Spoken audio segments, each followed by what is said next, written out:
Yan guys, magpapalit tayo ng caliper. Ito, gagamitin natin ito. Pinili natin sa IR na or inside racing na caliper.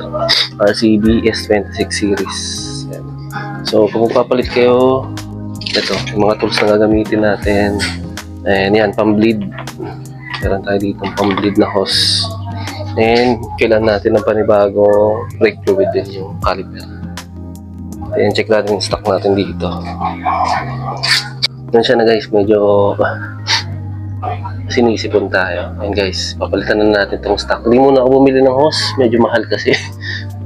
Wala pang budget for hose. Pero most likely eventually makabili ng RCB din na brake hose. Ako rin magpapalit nito. Yan, ito, palitan muna natin ito. Ayan, tara.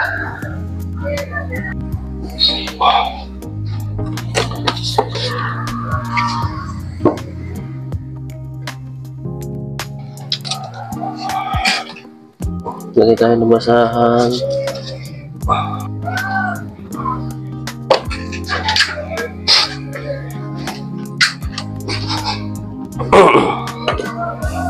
Ayan guys, tumutulo na. Ililipat natin itong hose agad sa RCB caliper natin. Mabilisan lang dapat to kasi medyo mainit siya guys. Pag nilagay natin nakaganto, pasok agad natin dito.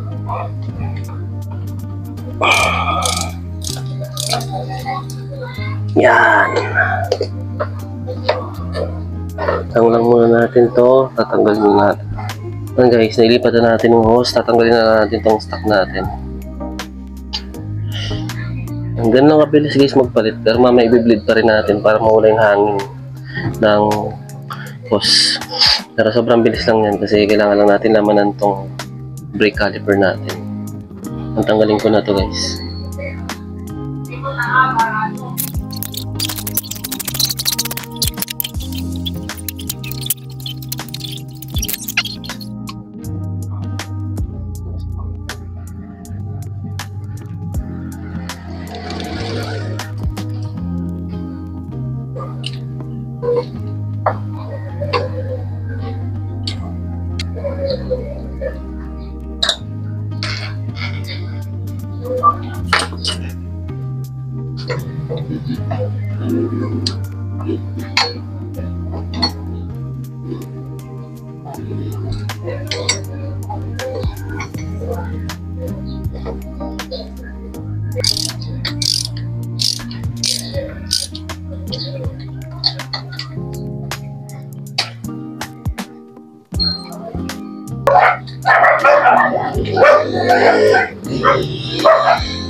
Yan guys, ito yung itsura niya.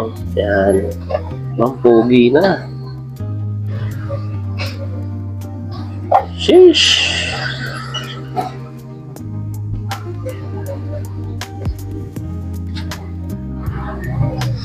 Buti hindi tumatama to dito. Medyo malayo pa yung gap. Kaya goods pa rin maglagay ng bolts kapag may RCB na S26. Yan.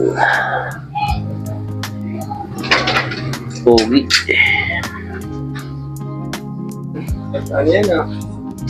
RCB yan, brother. Pogi na, brother. Guys, so gagawin natin, mag-bleed tayo dito. Malas. Yan, try natin lagay itong bagong brake fluid. Laman na natin to para matest natin mamaya kung gaano kalakas tong 2-pot caliper na to. Tara.